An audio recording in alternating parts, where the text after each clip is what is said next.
Who are the Illuminati, the group said to be pulling the strings behind the scenes? Is it a real possibility, or just a figment of humanity's imagination?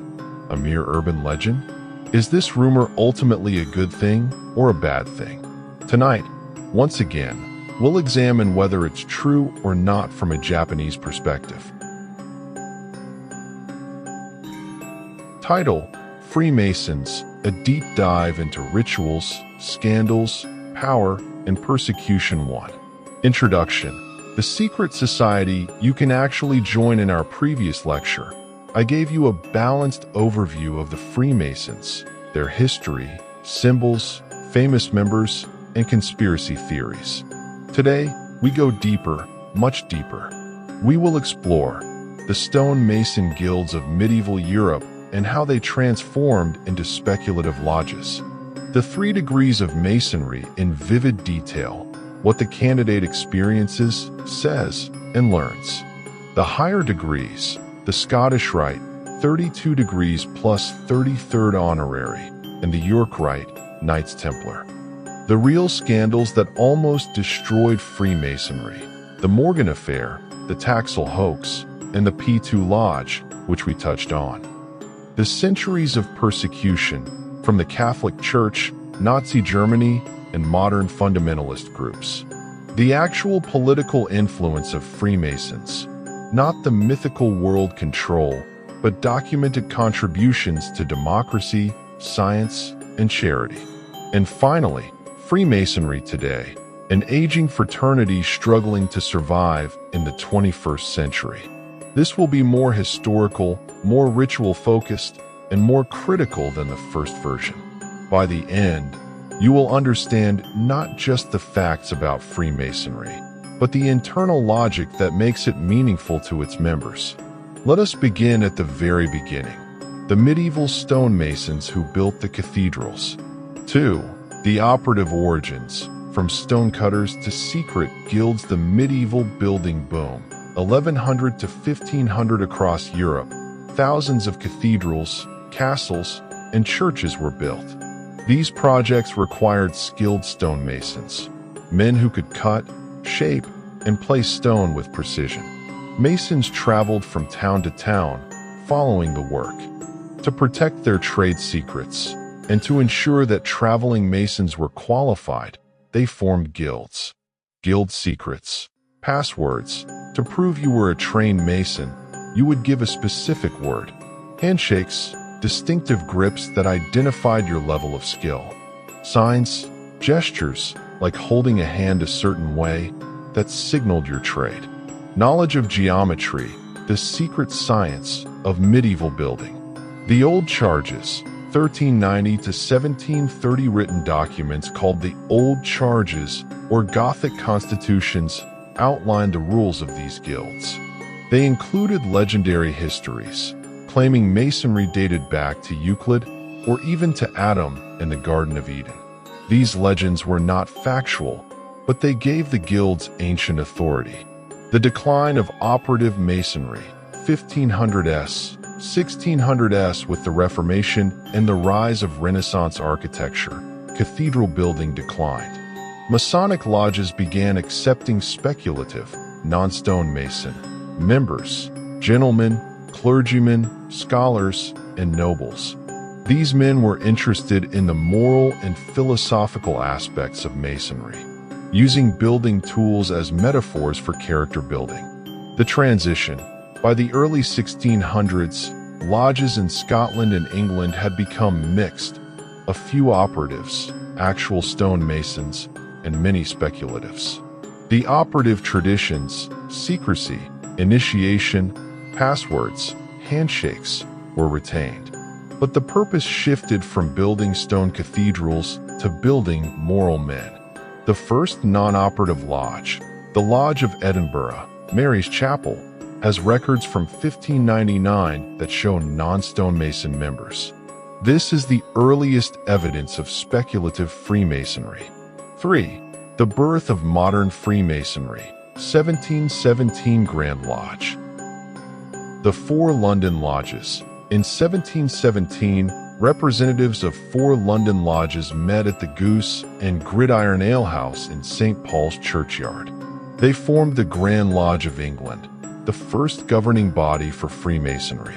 Why 1717 matters. Before 1717, each lodge was independent. After 1717, there was a central authority to standardize rituals, settle disputes, and promote the fraternity. The Grand Lodge began publishing constitutions, 1723, written by a Presbyterian minister named James Anderson. Anderson's Constitutions, 1723. This book was revolutionary. It divided Masonry into the 3 degrees: entered apprentice, fellow craft, master mason. Required belief in a supreme being, the great architect of the universe, but allowed members to interpret that being according to their own religion. Forbade discussion of politics and sectarian religion in lodge. Encouraged charity, brotherly love, and relief. The spread. From England, Freemasonry spread to Ireland, 1725, and Scotland, 1736, though Scotland had its own older lodges. France, 1720s, 1730s, where it became popular among aristocrats. Germany, 1730s, where it absorbed elements of alchemy and Rosicrucianism. America, 1730s, where Benjamin Franklin and other founders became enthusiastic Masons.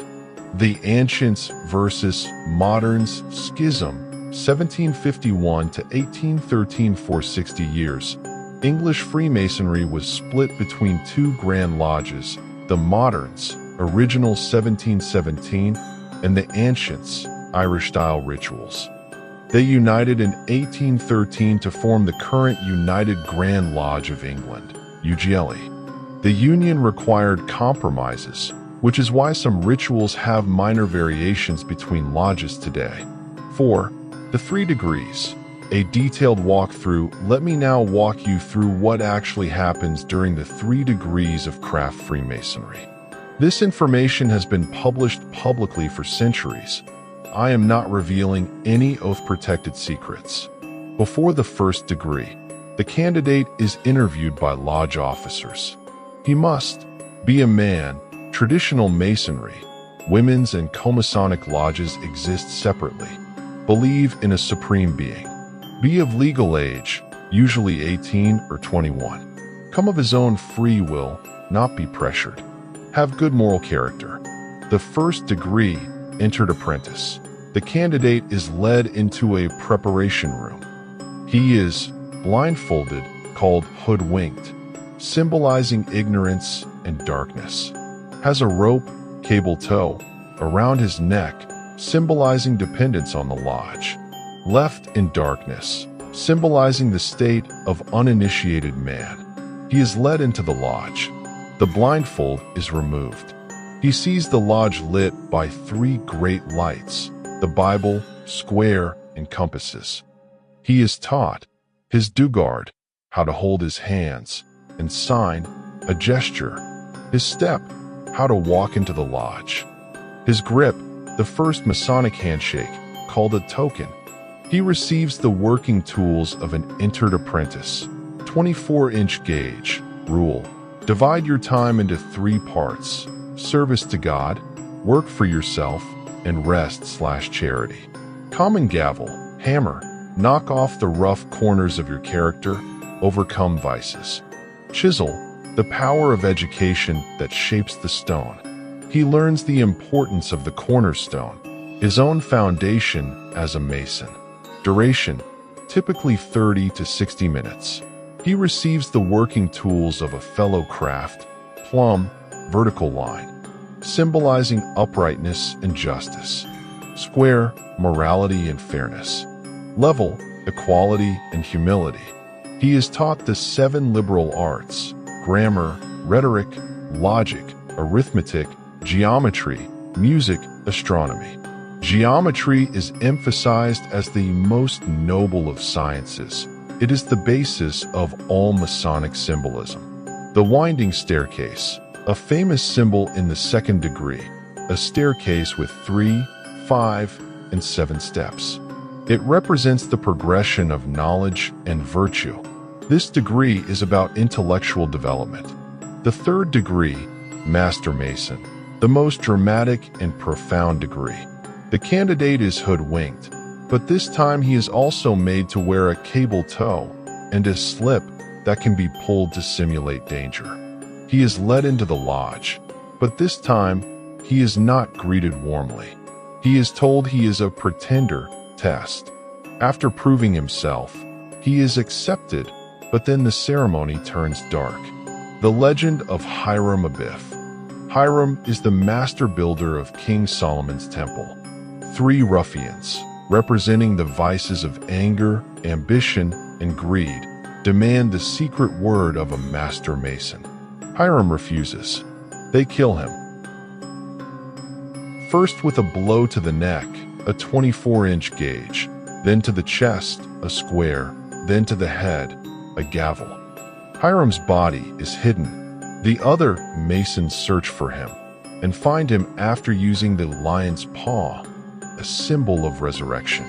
Hiram is raised from his grave, representing the soul's victory over death. What the candidate experiences, he is killed symbolically, lying on the floor in a ritualized death. He is raised by the grip of the lion's paw, the strongest Masonic handshake.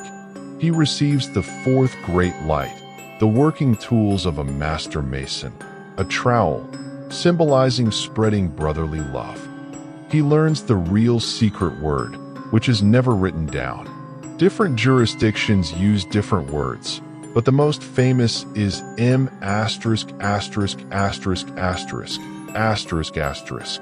a biblical name that is also the Hebrew word for the Lord is risen.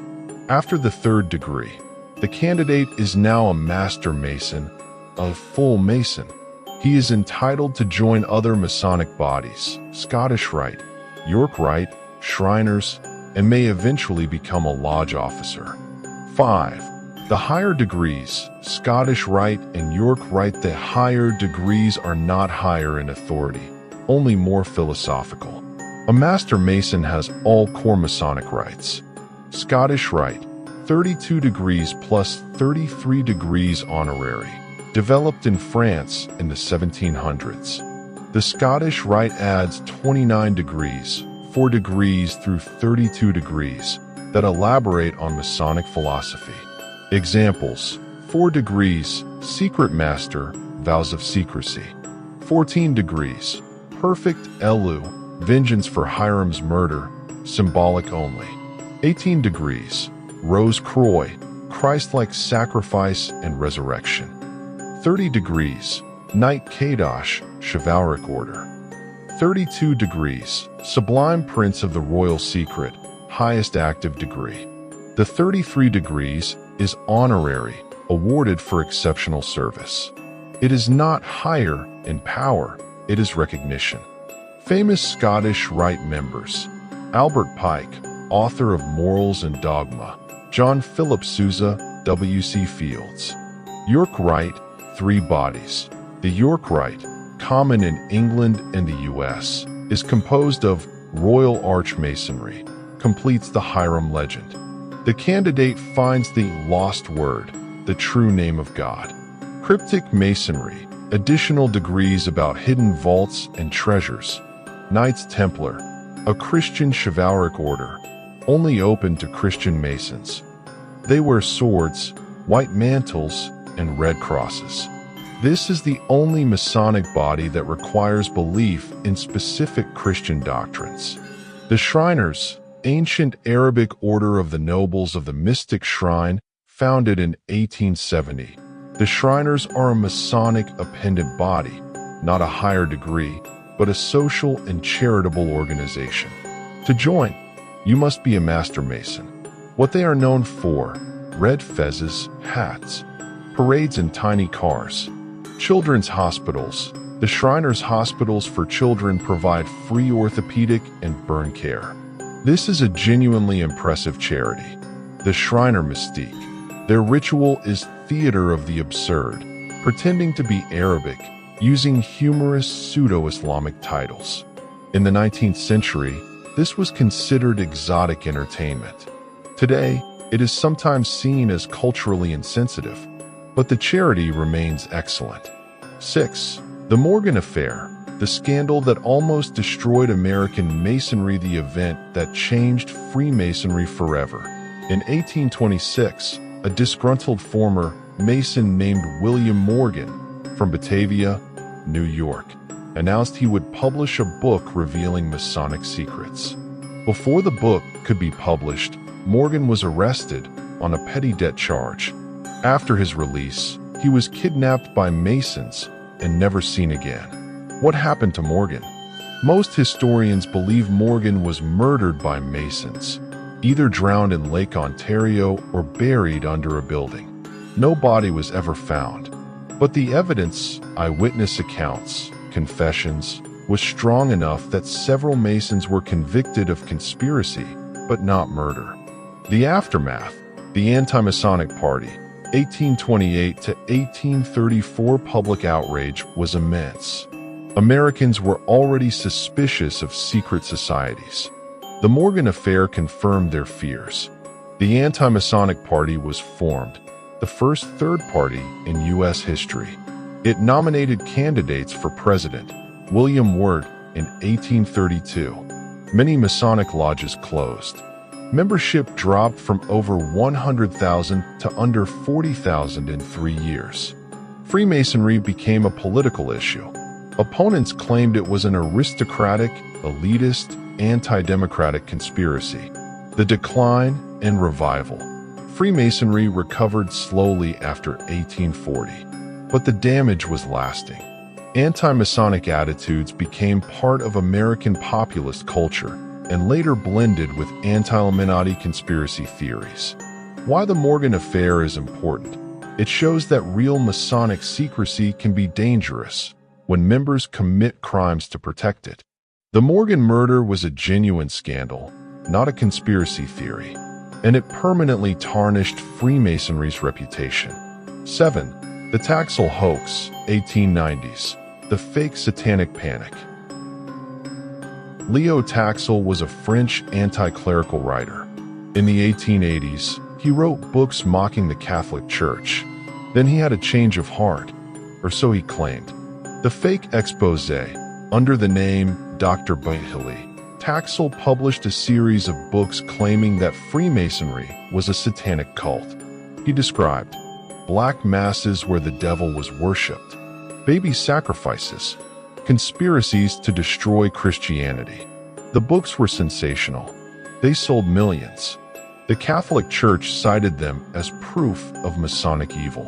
The Confession, 1897. Taxil called a press conference in Paris.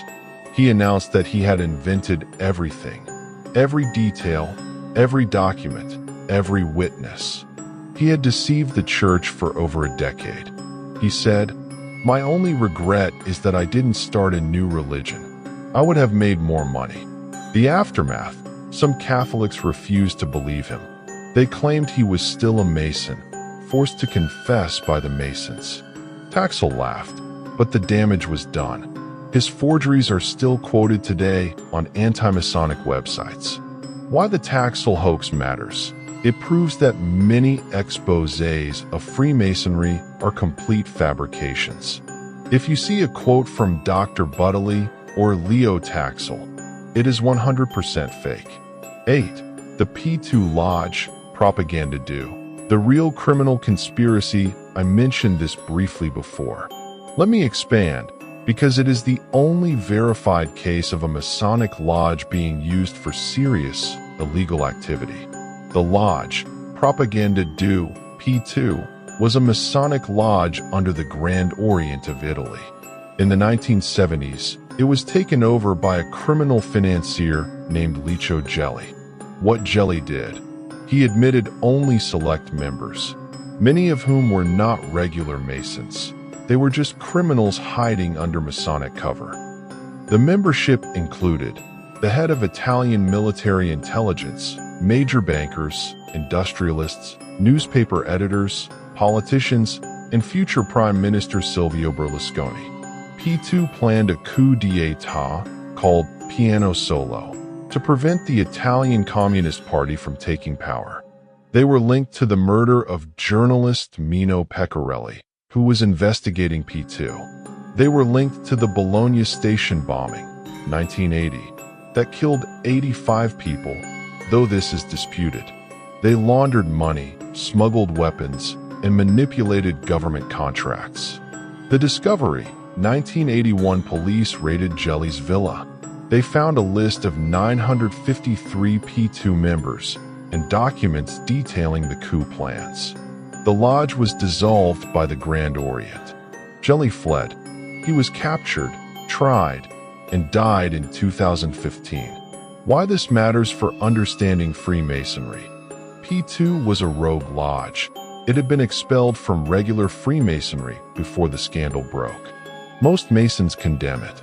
But the P2 scandal is the single best piece of evidence against Freemasonry because it shows that Masonic secrecy can protect criminal activity. Important nuance. P2 is not evidence that Freemasonry is a criminal organization, any more than Bernie Madoff is evidence that Judaism is criminal. But it is evidence that Masonic cover can be abused. 9. Persecution. The Vatican, the Nazis, and the modern religious right. The Catholic Church, 1738.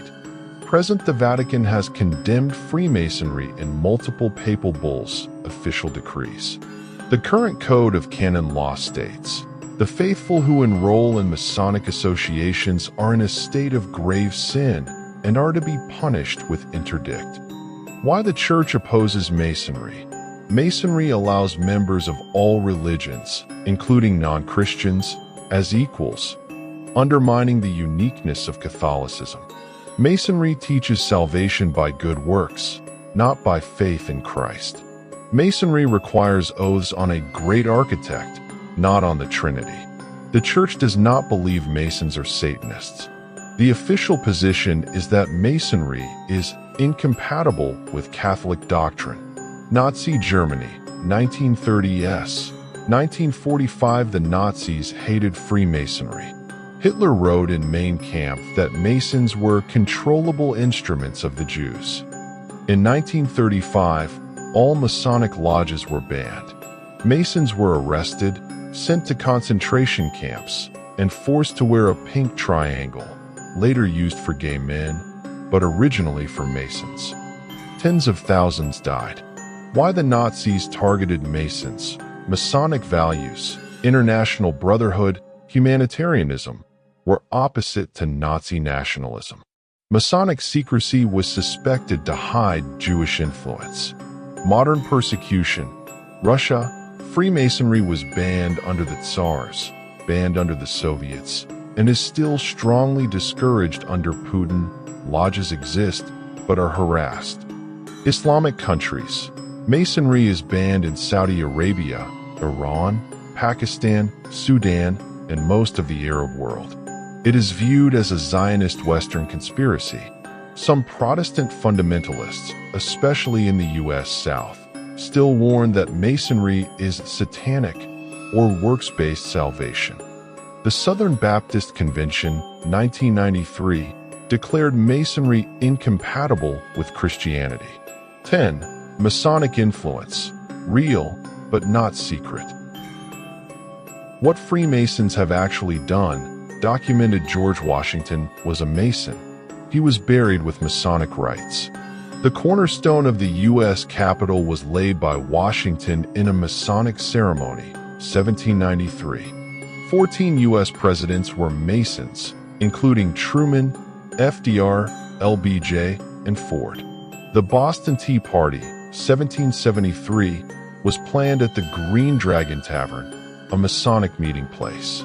The Statue of Liberty was dedicated in a Masonic ceremony, 1886, by Masons. The San Francisco Symphony was founded by Masons.